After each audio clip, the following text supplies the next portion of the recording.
आदि तो गौरी केला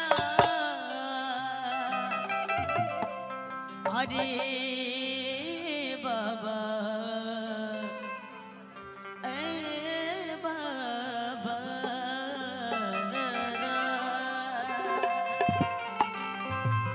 सुमिरनवा करी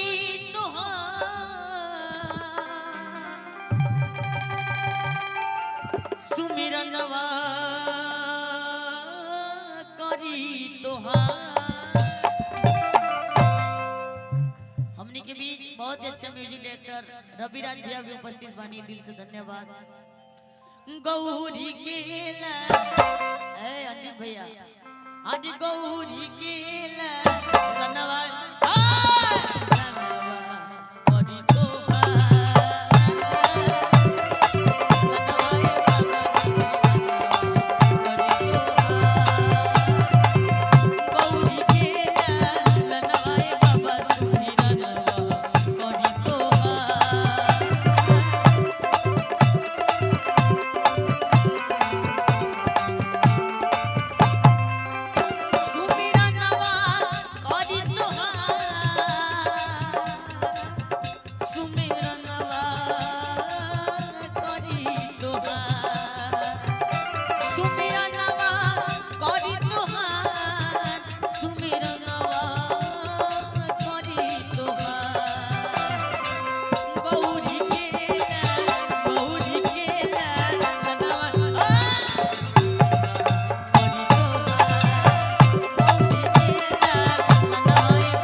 बहुत ही प्यारा लाइन बा काहे कि 2020 खेले के बा हमनी के और एमे को बहुत ही प्यारा लाइन बा। हरि की माता जग की पार्वती हरि पिता महादेव की लड्डून के भोग लगे। दुल्हा जी की तरफ से बहुत बहुत रुपए का पुरस्कार है, दिल से धन्यवाद। संत करे सेवा लेकिन भैया लास्ट में कैसे कहे कि मुर्गी के भाव बा हो भैया भोजपुरी स्टाइल में आए एक बार मुर्गी। हरि माता जग की पार्वती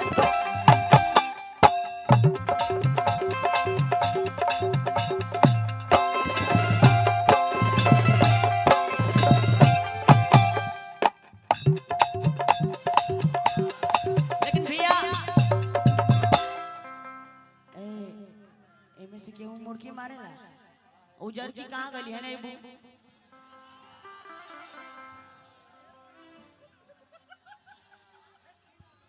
आवा। हरि पिता महादेवा की लड्डून के भोग लागे। संत करे सेवा आवत एक बार दोनों आदमी लड़ल। हरि माता जग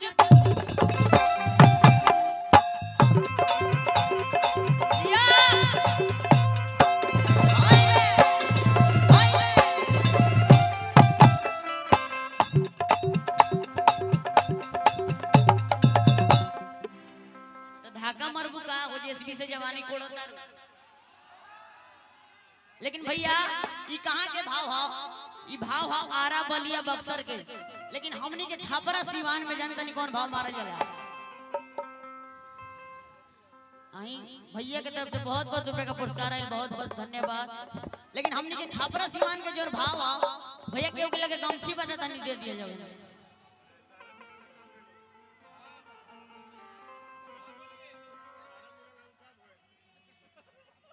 हाँ हाँ खेसारी भी आला भाव भोजपुरी स्टाइल आई और हमनी के जोन छापरा सिवान के भाव कहल जाला देखी कैसे। हरि माता हरि पार्वती मैया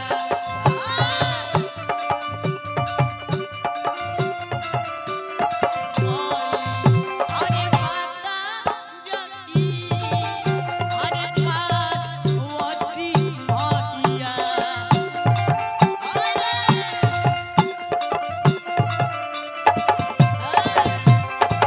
माता जग की पार्वती पिता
भैया अगर आप सबके थोड़ा भी अच्छा लगा